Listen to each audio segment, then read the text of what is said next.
कोणत्या आजारावरती गरम पाण्याच्या पिशवीने शेकायचं आहे, कोणत्या आजारावरती बर्फाने शेकायचं आहे, चला एका मिनिटात सांगतो। जर तुम्हाला नवीन नवीन दुखापत झाली असेल, म्हणजे कंबर दुखी, गुडघे दुखी, मान दुखी, खांदे दुखी, असं कोणताही प्रकारचा त्रास असेल आणि तुम्हाला हे नवीन नवीन झालं असेल आणि तुम्हाला हे आकस्मिक झालं असेल, अचानक झालं असेल, तर अशा सर्व ठिकाणी तुम्ही बर्फाने शेकू शकता। त्याचबरोबर गुडघेदुखीमध्ये जर तुम्हाला स्वेलिंग असेल, सूज असेल, तर अशा ठिकाणी देखील तुम्ही बर्फाने शेकू शकता। बर्फाने वेदना देखील कमी होतात, त्याचबरोबर सूज देखील कमी होते।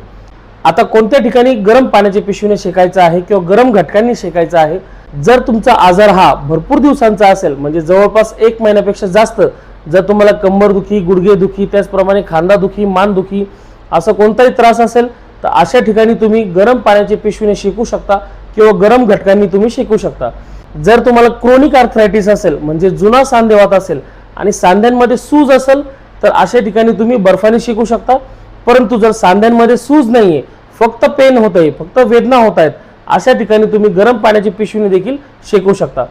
या गोष्टी तुम्ही समजून घ्या आणि व्यवस्थित पद्धतीने शेकणं सुरू करा, नक्कीच तुम्हाला त्याचा लाभ होईल। धन्यवाद।